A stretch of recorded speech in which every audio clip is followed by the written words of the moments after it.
4 साल से पहचान छुपाकर अवैध दस्तावेज बनाकर फर्जी दस्तावेज बनाकर रह रहे थे। ये दो लोग हैं जो पति पत्नी के रूप में रह रहे थे, आपस में शादी कर लिए हैं और दोनों की ही आइडेंटिटी बांग्लादेश के नागरिक के रूप में हुई है। देश भर में ये सर्च ऑपरेशन किया जा रहा है।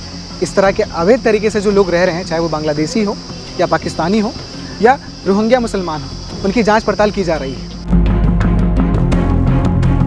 2017 के आसपास ये सुपेला आए थे और यहाँ पे काम करते थे। 2020 में भी ये पकड़े गए थे। नेशनल सिक्योरिटी, राष्ट्रीय सुरक्षा, इसके तहत देश भर में तमाम ऑपरेशन किए जा रहे हैं।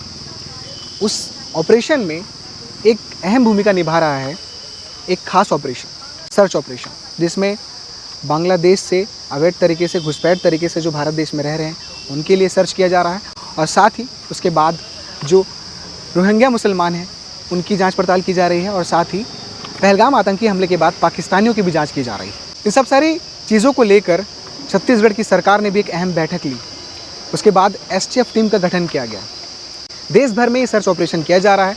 इस तरह के अवैध तरीके से जो लोग रह रहे हैं, चाहे वो बांग्लादेशी हो या पाकिस्तानी हो या रोहिंग्या मुसलमान हो, उनकी जाँच पड़ताल की जा रही है और मिलने पर उन पर उचित विधिवत तरीके से कार्रवाई की जा रही है। इसी के तहत छत्तीसगढ़ के हर जिले में जांच की जाएगी कि कोई घुसपैठ बांग्लादेशी छत्तीसगढ़ में तो नहीं रह रहा है, जिसके तहत दुर्ग पुलिस द्वारा कल एक कार्रवाई की गई, जिसमें पूर्व में एक महिला को पकड़ा गया जो 2 साल से सुपेला में रह रही थी, बांग्लादेशी महिला, जिसका नाम पन्ना बीबी उर्फ अंजलि सिंह बताया गया। इसी कार्रवाई में एसटीएफ टीम के तहत दुर्ग पुलिस द्वारा कल एक फिर से बड़ी कार्रवाई की गई, जिसमें सुपेला में रह रहे 4 साल से अधिक वक्त से रह रहे पति पत्नी बांग्लादेशी जो अवैध तरीके से रह रहे थे, उन्हें गिरफ्तार किया गया है। आपको बता दें कि ये तकरीबन 4 साल से पहचान छुपाकर अवैध दस्तावेज बनाकर, फर्जी दस्तावेज बनाकर रह रहे थे। ज्योति उर्फ शाहिदा खातून जो पत्नी है, जो उसका पति है रासेल, मोहम्मद रासेल शेख, इनकी पूरी कहानी क्या आपको बताते हैं डिटेल से। 2009 में शाहिदा खातून उर्फ ज्योति बांग्लादेश से बोंगा बॉर्डर पार करते हुए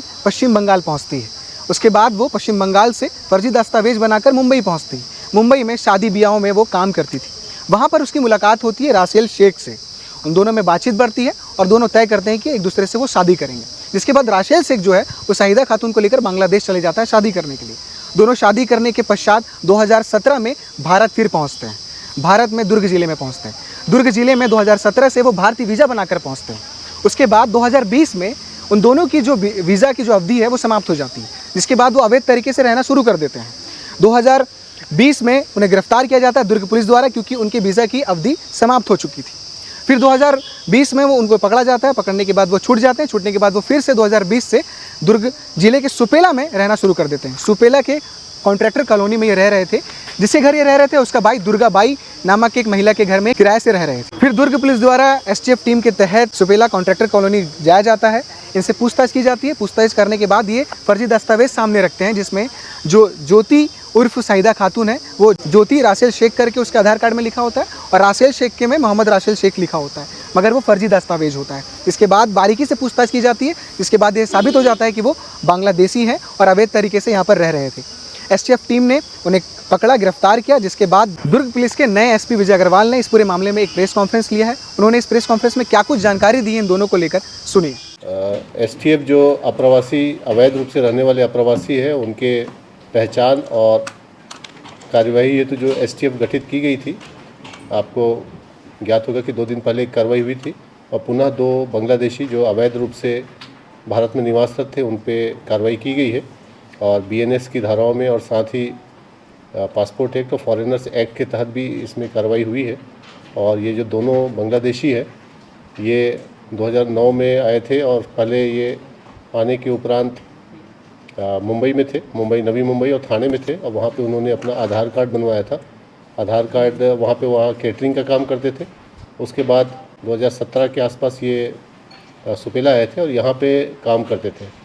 2020 में भी ये पकड़े गए थे, परंतु पकड़े जाने के बाद इनकी जमानत हुई थी और जमानत होने के बाद पुनः इन्होंने कुछ दस्तावेज बनवाए थे, जिसमें अपने फर्जी दस्तावेज़ों का यूज़ करके आधार कार्ड में एड्रेस चेंज करवाया था और पैन कार्ड वगैरह बनवाए थे और चेकिंग के दौरान ये पुनः पकड़े गए हैं और इन पे कार्रवाई की जा रही है। हाँ, ये 2 लोग हैं जो पति पत्नी के रूप में रह रहे थे, आपस में शादी कर लिए हैं और दोनों की ही आइडेंटिटी बांग्लादेश के नागरिक के रूप में हुई है और शुरू में जब ये क्रॉस किए थे तो इनके पास से बांग्लादेशी पासपोर्ट भी मिला था। तो आपने सुना प्रेस कॉन्फ्रेंस में क्या कुछ दोनों के संबंध में जानकारी दी गई। आपको बता दें कि ऐसा बताया जा रहा है कि इस बीच ये 4 से 5 बार बांग्लादेश क्रॉस करके आना जाना करते थे, वहाँ से परिवार वालों से मिला भी करते थे और वीडियो कॉलिंग में भी इनकी बातचीत होती थी परिवार वालों से। तो दुर्ग पुलिस द्वारा जो एसटीएफ टीम गठित की गई है उसके तहत लगातार अवैध तरीके से जो बांग्लादेशी रह रहे हैं उनको लगातार खोजा जा रहा है, पकड़ा जा रहा है और उनके लिए विधिवत तरीके से कार्रवाई की जा रही है। आपको बता दें कि जो ये शरणार्थी घुसपैठ ये जो विषय है ये बहुत ही गहन अध्ययन वाले विषय हैं, तो अपनी राय को सिर्फ कमेंट बॉक्स तक सीमित ना रखें। एक अच्छी गहन अध्ययन और समझ की बेहद ज़रूरी है, उसके बाद ही इस पूरे विषय पे हम अपनी राय रख सकते हैं। बाकी इसमें क्या अपडेट रहेगा हम लगातार आपको अपडेट करते रहेंगे। बने रहिए केपी न्यूज़ के साथ। शुक्रिया।